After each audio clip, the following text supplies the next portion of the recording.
নেটফ্লিক্সে একটা recently cinema দেখলাম, যে সিনেমাটা আবার আমাদেরকে নতুন করে ভাবতে শেখাচ্ছে। কি ভাবতে?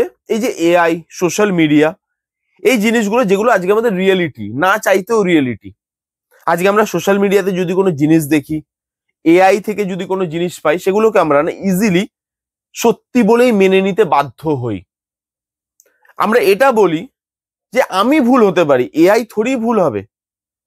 কিন্তু এটা আমরা ভুলে যাই যে এআই কে ক্রিয়েট কিন্তু আমরাই করেছি। সেই জিনিসটা নিয়েই এই সিনেমাটা ডিল করে। সিনেমার নাম humans in the loop, directed by Aranya Sahay. 1 ঘন্টা 15 মিনিটের এই ছোট্ট সিনেমাটা আমাদেরকে এমন কিছু শিখিয়ে যায়, এমন কিছু জানিয়ে যায়, যেগুলো বড় বড় বাজেটের বড় বড় স্টারকাস্ট ওয়ালা সিনেমারা 2.5 ঘন্টা 3 ঘন্টা নিয়েও শেখাতে পারে না। পজিটিভ দিক, নেগেটিভ দিক, গল্প সবকিছু নিয়ে কথা বলবো, বাট তার আগে একটা জিনিস আপনাদেরকে বলে দিই, এই সিনেমাটা না সবার জন্য নয়। এই সিনেমার মধ্যে কোনো মশলা নেই, এই সিনেমার মধ্যে আননেসেসারি রোম্যান্স নেই, আননেসেসারি গানস নেই, সেই জিনিসগুলো নেই এই সিনেমাতে। খুব স্লো বার্ন ট্রিটমেন্টের একটা সিনেমা। আপনাকে ধৈর্য ধরে সিনেমাটা দেখতে হবে, তবেই এই সিনেমাটা আপনার ভালো লাগবে। যদি এই ধরনের সিনেমা আপনারা দেখা পছন্দ করেন, তাহলে আমি বলবো এই সিনেমাটা আপনার জন্য মাস্ট মাস্ট মাস্ট ওয়াচ একটা সিনেমা। এবার কেন মাস্ট ওয়াচ সেটা নিয়ে আসছি আমি, তার আগে এর গল্পটা আপনাদেরকে বলে দিই। এটা একটা মহিলার গল্প, যার বিয়ে হয়ে গেছে বাট স্বামীর থেকে আলাদা থাকে, তার কাছেই বাচ্চারা থাকে। বাচ্চাদেরকে নিজের কাছে রাখার জন্য তার ইমিডিয়েটলি একটা জব চাই, তাহলে বাচ্চাদের কাস্টাডি সে পাবে, না হলে বাচ্চারা হাজবেন্ডের কাছে চলে যাবে। কারণ বাচ্চাদের খাওয়ানোর জন্যও তো কিছু চাই, জব চাই, কোনো সার্ভিস চাই, সেগুলো চাই। না হলে তো কোর্ট ভাববে যাবে এর কাছে তো খাওয়ারই টাকা নেই, তাহলে বাচ্চাদের মানুষ করবে কি করে? বরের কাছে পাঠিয়ে দিই। তাই বাচ্চাদেরকে কাছে রাখতে গেলে তার একটা জব লাগবে ইমিডিয়েটলি, তো সে আর্টিফিশিয়াল ইন্টেলিজেন্সের অফিসে একটা জব নেয়। তারপরে এআই কি করে তার জীবন চেঞ্জ করছে এবং সে কি করে এআই চেঞ্জ করছে, এই নিয়েই এই গোটা সিনেমাটা। এবার যদি এর পজিটিভ দিকগুলো নিয়ে কথা বলি, প্রথমত যে জিনিসটা এই সিনেমার মধ্যে দেখার মতো, সেটা হচ্ছে এর যে সোশ্যাল মেসেজ। দেখবেন আমরা আজকে সোশ্যাল মিডিয়ার যুগে, এআই এর যুগে, হ্যাঁ, আমরা সবকিছু সত্যি বলে মেনে নিই।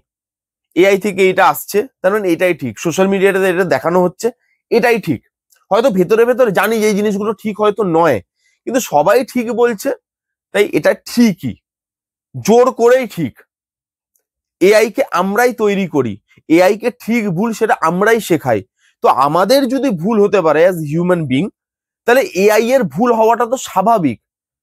কিন্তু মানুষ বলছে সব ঠিক, তাই আমরা সব ওই দলেই লাইন দিয়ে যেতে যেতে বলি এটা সব ঠিক, কিন্তু আমরা ভেতরে ভেতরে জানি হয়তো ভুল।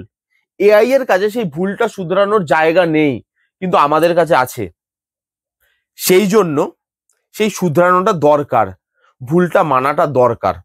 এই যে মেসেজটা, এই জিনিসটা যেভাবে উঠে আসে সেটা খুব সুন্দর। তার সঙ্গে এই যে যে সাবজেক্টটা নিয়ে ডিল করছে, এই সাবজেক্টটা না অনেকেরই অজানা। আজকে আমরা এআই প্রচুর ইউজ করি, চ্যাট জিপিটিতে গেলাম, জেমিনিতে গেলাম, একটা দিলাম, প্রম্পট দিলাম, চলে এলো আমরা কি চাইছি। ঠিক আছে, আমি তো প্রত্যেকটা জায়গায়, আমি ইউটিউবেই বলছি, আমি ইউটিউব যখন স্ক্রল করছি কত এআই থাম্বনেল দেখতে পাই, সেটা যে কোনো জিনিসে, ফুড ব্লগিং হতে পারে, ডেইলি লাইফ ব্লগিং হতে পারে, মুভি রিভিউ হতে পারে, সব জায়গাতে দেখি এআই থাম্বনেল। প্রম্পট লিখি, এআই আমাদেরকে থাম্বনেল বানিয়ে দেয়, ভিডিও বানিয়ে দেয়, ছবি দিয়ে দেয়, সব করে দিচ্ছে এআই। এইবার এই জিনিসগুলো কারা ইনপুট করে, এই লেবেলগুলো কারা লাগায়, যে আমি কি লিখলে কি আসবে, সেগুলো কারা ডিসাইড করে? হয়তো দেখা যাচ্ছে যে সেই জিনিসগুলো কোনো একটা প্রত্যন্ত গ্রামে একটা অফিস আছে ছোট, সেখানে কিছু মহিলা বা কিছু পুরুষ মিলে এই ডেটাগুলোকে কালেক্ট করে, এই ডেটাগুলোকে ইনপুট করে। আমি জানতাম না এটা, সিরিয়াসলি আমিও এআই ইউজ করি, কিন্তু আমি জানতাম না যে ওরকম ধরনের একটা গ্রামে বসে কিছু মানুষ সে এআই তে ইনপুট দিচ্ছে, সেগুলো এআই কে শেখাচ্ছে, এআই কে বলছে। তারপরে তারা আগামী দিনে ইউকে বা ইউএসএ ওই জায়গাগুলোতে যারা ক্লায়েন্ট আছে, তারা সেখানে ডেটাগুলোকে ট্রান্সফার করে, তারা ভেরিফাই করে, এবং ভেরিফাই করে ফাইনাল করে আমাদের কাছে পাঠায়। কিন্তু এই যে বেসটা, সেই বেসটা হয়তো কোনো প্রত্যন্ত গ্রামে তৈরি হচ্ছে, আমরা জানি না, আমরা এআই ইউজ করছি। তো সেই জিনিসটা আমাদেরকে এটা জানায়, এবং যে সাবজেক্টটা নিয়ে ডিল করছে সেই সাবজেক্টটা ভালো, খুব নতুনত্ব লেগেছে আমার সাবজেক্টটা। নেক্সট যেটা নিয়ে কথা বলবো সেটা হচ্ছে সিনেমাটোগ্রাফি। সিনেমাটোগ্রাফি আউটস্ট্যান্ডিং, প্রত্যেকটা ফ্রেম আপনার নজর কাড়বে, প্রত্যেকটা ফ্রেমে আর্টিস্টিক টাচ আপনি দেখতে পাবেন। যে জায়গাটার গল্প বলছে সেই জায়গাটাও গল্পে ইনক্লুডেড, সেই জায়গাটা আলাদা নয়, সেখানকার মানুষজনগুলো আলাদা নয়, এবং তাদেরকে যেভাবে ফ্রেমিং করা হয়েছে সেটা অনবদ্য, সেটা দেখলে ছবির মতো লাগে, মনে হয় একটা পিসফুল জার্নি করছেন এই ছবিটা দেখতে দেখতে বা এই সিনেমাটা দেখতে দেখতে। এত সুন্দরভাবে ফ্রেমিং করা, এত সুন্দরভাবে শট টেকিং করা, ক্যামেরা অ্যাঙ্গেল থেকে শুরু করে যেই প্রপোর্শনে ক্যামেরা রাখা হয়েছে, যেই অ্যাঙ্গেলে ক্যামেরা রাখা হয়েছে, সেগুলো এত সুন্দর, এত দারুণ, জায়গাটাকে যেন আরো সুন্দর করে তুলছিল ক্যামেরা অ্যাঙ্গেল গুলো, ফ্রেমিং গুলো আরো সুন্দর করে তুলছিল। খুব ভালো, বিজিএম এর কাজ বেশ ভালো, এখানে ইমোশনটা খুব ভালো ওয়ার্ক করে। এখানে মা আর মেয়ের মধ্যে একটা ইমোশনাল বন্ডিং দেখানো হয়েছে, যেটা না থ্রু আউট দ্য সিনেমা আস্তে আস্তে আস্তে করে চেঞ্জ হয়। সেই চেঞ্জটা আপনার দেখতে ভালো লাগবে, আপনি সেই চেঞ্জটার মধ্যে দিয়ে যেতে পারবেন। তার সঙ্গে এখানে নেই 1 ঘন্টা 15 মিনিটের সিনেমাটাকে 3টে চ্যাপ্টারে ভাগ করা হয়েছে। এই সেই চ্যাপ্টার গুলোকে এভাবে সাজানো হয়েছে যে এআই হচ্ছে বাচ্চা আর আমরা হচ্ছি প্যারেন্টস, আমরা এআই কে যা শেখাচ্ছি এআই তাই শিখছে।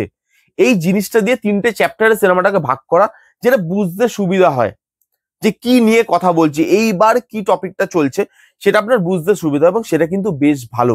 লাস্ট যে জিনিসটা নিয়ে কথা বলবো সেটা হচ্ছে এই সিনেমার পারফরমেন্স। লিড যে করেছে না, যে পারফর্মার লিড রোলটা প্লে করেছে, আউটস্ট্যান্ডিং। এদেরকে আমরা সুযোগ দিই না, আমরা বড় বড় স্টারদের সুযোগ দিই, আমরা নেপোকিডদের সুযোগ দিই, কিন্তু এদেরকে আমরা সুযোগ দিই না। এরা সুযোগ পেলে যে কোন লেভেলে অ্যাক্টিংটাকে নিয়ে যেতে পারে আপনি এই সিনেমাটুকু দেখলে বুঝতে পারবেন। পারফরমেন্স খুব ভালো। এরা যে মেয়ে আছে, লিড হিরোইনের যে মেয়ে, সেই মেয়েটা খুব ভালো অ্যাক্টিং করেছে। যে এআই কোম্পানিতে কাজ করছে, যে এআই অফিসে কাজ করছে মহিলাটি, সেখানে যে ম্যানেজার আছে বা সে কোঅর্ডিনেটর আছে, তার পারফরমেন্সটা আপনি দেখুন, কি সুন্দর সাটেল একটা পারফরমেন্স।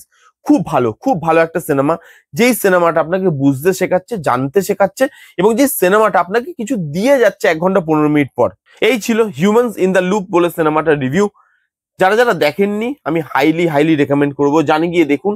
যদি আপনি এরকম ধরনের সিনেমার দর্শক হন তাহলে অবশ্যই যান, গিয়ে দেখুন। এই সিনেমাটা আপনার খুব খুব ভালো লাগতে চলেছে। কেমন লাগলো রিভিউটা জানাতে ভুলবেন না। ভালো লাগলে please give a Thums up, like করবেন, কমেন্ট করবেন, শেয়ার করবেন, চ্যানেলটাকে মাস্ট মাস্ট সাবস্ক্রাইব করবেন। দেখা হচ্ছে নেক্সট কোনো ভিডিওতে, ততক্ষণ bye bye, take care and be safe.